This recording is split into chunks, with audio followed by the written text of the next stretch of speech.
Hi, my name is Christy Perkins, and I'll be reciting a poem that is also untitled.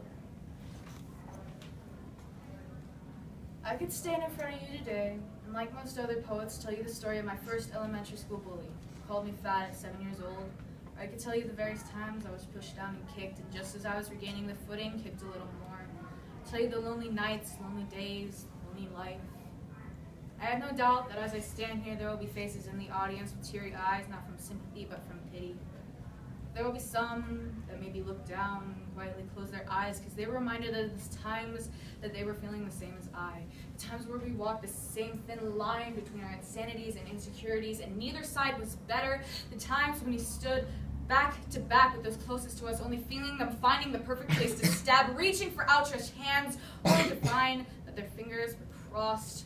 Watching friends cross the line and leave it miles behind just to make sure that our pieces were shattered enough. And we made bricks out of those pulverized hopes and memories and stacked them just over infinite stories high so that none of those words could ever get near us. And then we realized that the real bullies were ourselves. We stood behind those walls, reminding ourselves that broken was the only way that we could be, and all of those words flung at us with slingshot tongues could never even touch the words that we whispered in our own ears behind those tall, tall walls. We lived seconds like eternity, skipping like cracked records on the worn-out jukebox in the diner of lost dreams, spinning the same lies over and over. And don't forget that drunk in the corner that we all looked away from in pity, not because we cannot stand to see his pain, but because we cannot stand to see a shadowy reflection of ourselves. It rained far too often and made that place seem more like a prison.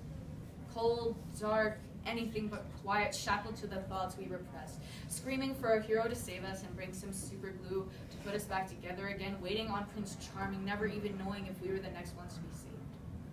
Well, I stand here in front of you today to say that you are not alone, and I refuse to let things stay that way. All of our lives, we've been slaves to the idea that we were weak, worthless, and small, and I'm here to tell you to break the change, demolish the diner, and send the drunk to rehab, because I refuse. We waited all of our years for a hero to fix us, and the truth is that we were never even broken at all. We are the heroes. We're our own heroes. So call us selfish, call us prima donnas, throw your words at us with slingshot tongues, because I stand here in front of you today because of three. Not I love you, or you love me, but I love myself. And I don't want your pity, I want your ears. Do not admire me, admire yourself, my friends, because every single one of you is not only beautiful, but strong. Strength is not an acquired ability. Strength is why I stand here in front of you today, and why you are here